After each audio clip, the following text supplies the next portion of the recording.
In conversation with Yurie Kiril.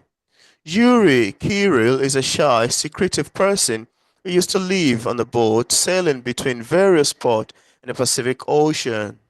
Yuri lived on the boat until some crazy mega-yacht got loose and went on a full throttle rampage through the marina, squashing everything it hit.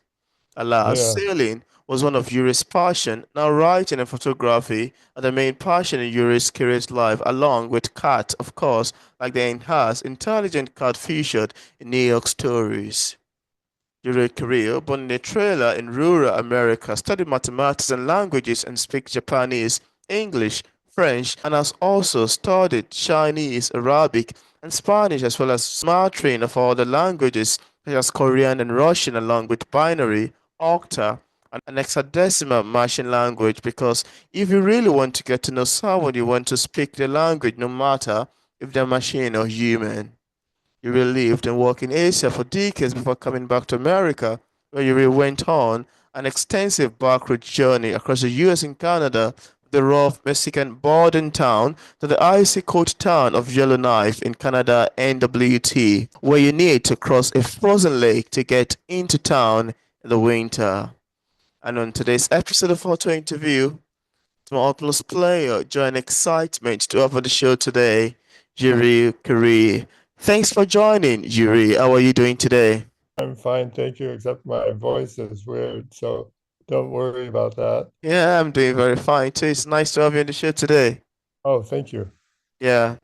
So, Yuri, I'd like you to tell us about your mystery and detective thriller in the name of Moonlight Beach, which is a fourth book in the modern magic series, and whose description page on Amazon rates compellingly to me. I would like to ask you, how does this book come about? What inspired you to write Moonlight Beach? Well, if for all of my books, I generally have a notes to the reader where I describe how the book came about, and if you pick up Moonlight Beach, you'll see that I got the inspiration for this book by overhearing snatches of conversations. So I was at a restaurant one night and heard people talking about it at the next table, and it was very kind of a strange conversation that I overheard, but it inspired the book, and I got a lot of the ideas from the conversations about various murder and witchcraft and that sort of thing. Oh, But I've used my own imagination to fill in the blanks and expand the story. And the characters are based upon people that I've known in some capacity or known or met. So it's a story that was inspired by a conversation, but it's also been populated by real people. And so Moonlight Beach contains elements of witchcraft and astrology mixed up together with shamanism, murder, and venture capital business around meeting the demand for organ transplants such as kidneys and livers. oh, Actually, actually, at one time I wanted to write a nonfiction book about venture capital and business and got introduced to some successful people who I interviewed. So I never finished that book, but I used the knowledge about how they start businesses and how some of this venture capital business works. So I used the aspects of business that I learned in Moonlight Beach and Moonlight Riptide and other books that I've written. that's amazing, really. That's really amazing. I love your take on that. Thank you for sharing. And you also have the follow-up series in the name of Moonlight Canyon. For readers who haven't read that yet, and without giving much information away, could we have a sneak of what we'd expect picking up Moonlight Canyon? Yeah, well, again, like Moonlight Beach, my notes to the readers offer a similar explanation about the inspiration for Moonlight Canyon, which was basically a road trip to New Mexico, to a small town called Silver City, New Mexico, and its surrounding area of Native American ruins and petroglyphs, along with people I met at some time and place. And if you read the the book's blurb or the description Mm. on Amazon, you'll see that an old Native American woman called Jane. And by the way, so historically in America, a lot of the native peoples took, kind of simple English names rather than using their real names. Uh, Anyway, so Jane is a powerful entity in her own right, uh, and she needs to make a split-second decision as to whether or not to use her impending death as a stepping stone to avoid death once again, so she can step through death to life in various ways. And she's kind of the main character in the story. But it's also characters from Moonlight Beach. So the story is basically a couple of the characters from Moonlight Beach take a trip to New Mexico, a state in America, where they meet Jane, and Jane then takes them on as apprentices, and then they have to battle against all kinds of bad guys and strange scenarios and see what happens on the other end. So I hope people will buy Moonlight Canyon, and then there's other books in the Moonlight series, such as Moonlight Skull, Moonlight Riptide, and Moonlight, and then mm. Moonlight Rocks, and then you can meet a bunch of other interesting characters. Oh wow. Thank you for sharing. That sounds quite nice, really. And I'd like also talk briefly about the third book in the series of Murder and Magic, and that's the one titled Moonlight Rocks. Would you like to tell us a bit about the making of that as well? And I need to say you have such an amazing, beautiful title names for these books. Oh, thank you. So Moonlight Rocks is basically Moonlight Rocks doesn't have the characters from Moonlight Beach and Moonlight Canyon. It's got some new characters that I introduced, who are a group of friends who take a camping trip in the desert outside Los Angeles. And the purpose of their trip to the dark desert out there is to try and witness a meteor shower, because there's a couple of annual meteor showers that are very spectacular. And so their goal is to go out into the nighttime desert and witness this meteor shower and make a kind of a camping party out of the event. And while they're out there, one of the meteors streaks down to Earth and crashes into their campsite. And all this has attracted a lot of attention from other people because millions of people want to watch the meteors. And if one crashes down to Earth, they want to get it because meteors are can be sold for a variety of reasons, and they wanted to make money off of it. And so, anyway, it becomes a battle for that meteor. Again, the people that are in the book have been inspired by people who I've met in some capacity or another. But one of the concepts that I introduce in this book is the concept of meteorites.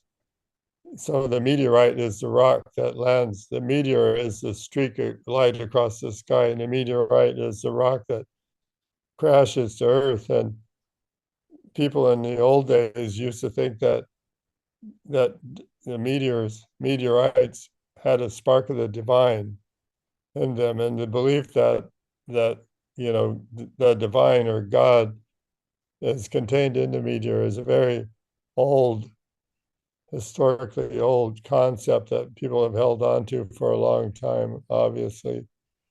And so this meteorite that crashes into the campground has a spark of the divine, and that spark of the divine is passed on to one of the characters, who then has to escape all the people coming after her for who want to take the meteorite away for their own purposes. That's actually very nice, really. I love your take on that, really. Thank you. And there's this You're question I like welcome. asking authors that come on the show, because I've always been fascinated about how writers, would sit down and craft long sentences and bring words together in a way that paragraph makes pages and pages make chapters, and chapters come together to make an eventual novel. And this always leave me thinking about how exactly they got the inspirations and ideas as to the making of the book. But now, as far as writing is concerned, I'd love to ask you to Uriel, how do you get your inspirations and ideas? Where did they come from? Just curious. Well, I'd like to say that I use or kind of ride along some kind of a divine inspiration that just lets the words flow out in one long stream, kind of stream of consciousness. But, some, books take more organization. You can't just stream of consciousness from end to end. You have to kind of outline things and then, use your imagination to fill in the chunks of the story. But at the end, I generally try to write it out all at once, which is kind of a method that I learned in college where this one English professor would walk into the classroom and stand in front of the students and then shout write, where all of the students then had to proceed to write as fast, as much, and as well as possible on a topic suggested by the professor. And at the end of the writing period, the results were picked up and evaluated. And this is how things generally go with me. And it results in a rather huge epic story that needs a lot of editing. So at the end of the day, I probably spend more time editing and chopping things into pieces to put them into final form than I did just blasting it all out at first. That's kind of the story of all of my books. It's a big inspired story that gets edited over and over again. If you look at some of my stories, they've been edited probably 50 times, where it's like building a piece of furniture or something, where you sand and polish. That's actually interesting, really. Thanks for sharing. Thank you. You're You know, welcome. yeah, and Yuri, one of the most interesting things to me as a writer is to listen to readers' feedback. And you may want to agree with me that one of the things that make literature to be quite complex is the fact that it can be interpreted in many ways by different readers based on their perception of what they've read. And sometimes the readers might get a message, sometimes they might be far from getting the message, sometimes they might be very close to getting the message or several kilometers away from getting the message.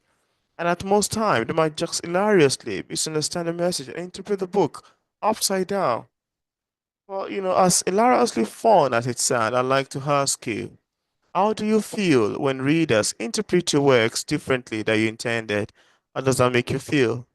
Probably the biggest challenge is to get reviews, you know, and probably the main place where I get feedback from readers is in the reviews. And if you look at like my book page on Amazon, you'll see I generally get positive reviews, but some readers give, negative reviews as well, which is, you know, feedback. So, the readers read the book and then they read the review, although only a small percentage actually leave a review. But, I appreciate the negative feedbacks. The negative feedback is where, I feel like the reader didn't interpret the story the way I did. But that's all right. Everybody's entitled to their opinion. And a lot of times those negative reviews that I get where people kind of misinterpreted the story are a good thing for the people who are looking at, buying one of my books, because if they read the negative review, they'll get an idea of what the book's about or not about. So anyway, it's kind of a struggle. Thanks for sharing, really. Thank you. And now, apart from modern Magic series and Tokyo games, do you have any other works you've authored or say currently working on? And what sort of advice do you have for intending writers? Well, I'm working on sequels, so I have the Murder and Magic series, and then I have the Tokyo Games series, and then I have the New York Stories, which is kind of a future of a book about what's going on in the future. And so I'm working on sequels for Murder and Magic. And after, so the latest book in Murder and Magic is called Moonlight Skull. And then after Moonlight Skull is a book called Moonlight Cruise, which I will probably release next year at some point. Maybe early in the year I'll release Moonlight Cruise, which is kind of a combination of the characters from Moonlight Rocks and Moonlight Beach, or Moonlight Canyon. So if you put those two sets of characters together, they're kind of joined up a bit in Moonlight Skull, but everybody is, even the important characters from Moonlight Rocks are in Moonlight Cruise, and it's kind of a really neat combination. With the game series, I have Tokyo games, Osaka games, and Kijo games. And coming along next in the game series is something called Tiger Games, which takes place in Indonesia. So Tokyo games and Osaka games take place in Japan, but and Kijo games is also in Japan, Tokyo and Kyoto. But Tiger Games takes place in Indonesia and involves different kind of shamans, like a shaman has the ability to, kind of switch between tiger and human. So Mm. they can be, man-eating tigers at one moment, or turn into man-eating tigers at one moment, and then revert back to their human form. So it's a pretty formidable person you have to deal with. So that's Tiger Games. And then with New York Stories, it's kind of standalone. There's none of the characters, although there's some kind of, how do you say, like a tribute to Tokyo Games, so to speak, in New York Stories.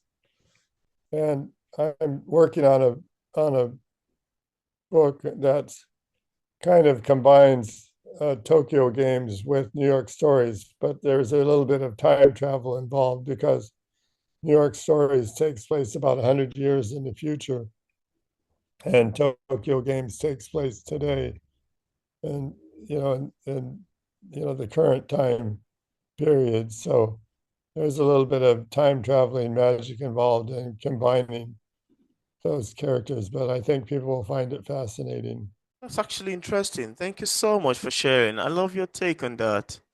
Love your take on that. And now let's diversify a bit. I would like you to tell us about the making of your other book, in the name of Tokyo Games. What inspired you to write Tokyo Games? Okay. Well, Tokyo Games is about a game character. I mean, so everybody knows video games. I'm sure that everyone around the world plays a video game.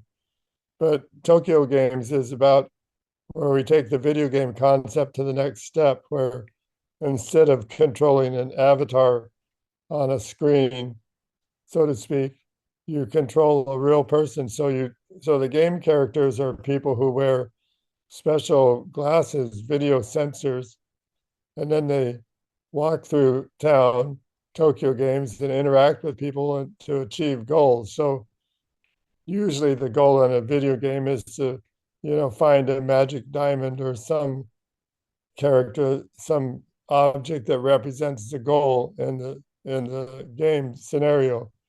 And so the game characters are real humans who wear glasses, and they're connected by a special link, like a cellular link or phone link to the game player who can be sitting miles away. He's sitting in front of his computer, and he makes the game character go left, go right, back up, run, pick up the object, fight this person or whatever. And so I call it a virtual reality game because you're dealing with real people interacting with the real world uh, uh, to meet the scenario that the game that's running in there.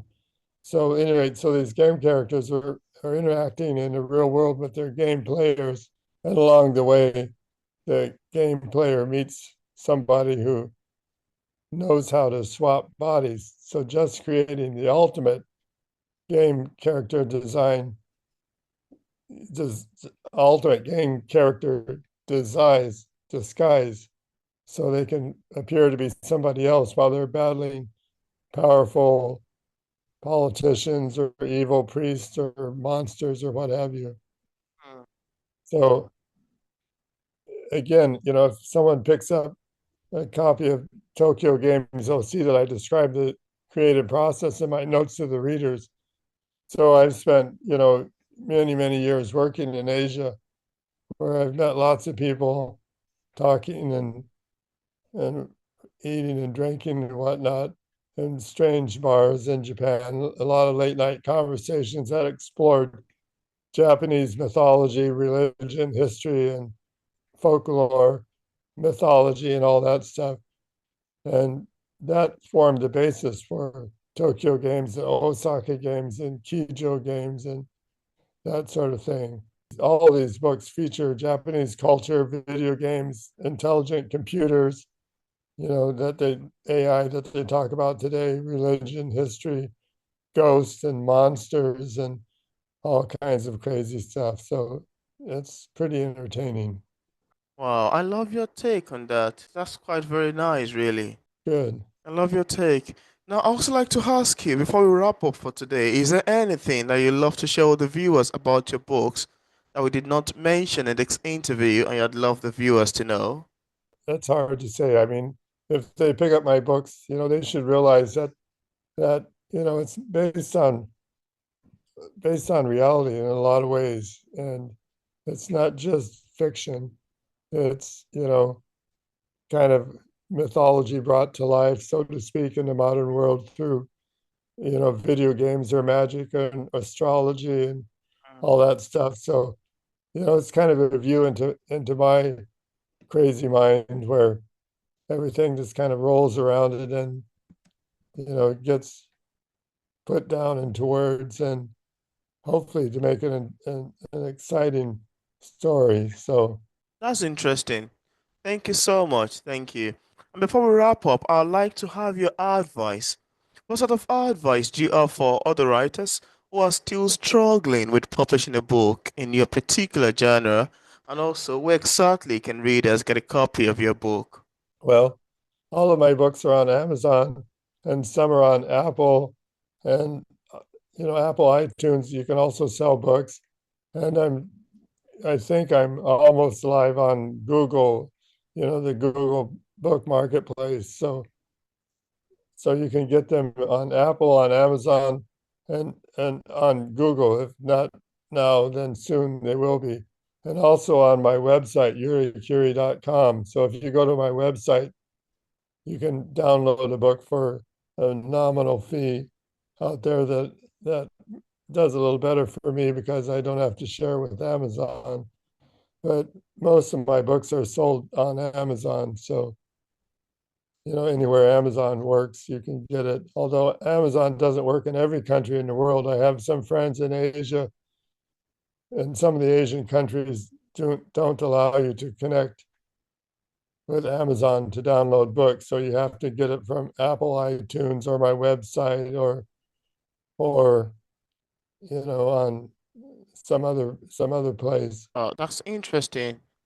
And I left a link in the description part of this interview where interested viewers can get a copy of Yurie Kiri book directly on Amazon and Barnes& Nobles on his website and also another platform. I also left links to social media pages or possible followings. So thank you so much, Yuri, for accepting the invitation to be featured on P English Literature. I must say it's more than awesome. Very great, quite exciting having you on the show today. Thank you so much for coming on. Thank you so much for inviting me, and sorry for having a scratchy throat today, but I tried to do my best. Yeah, my pleasure as well. Thanks for coming on.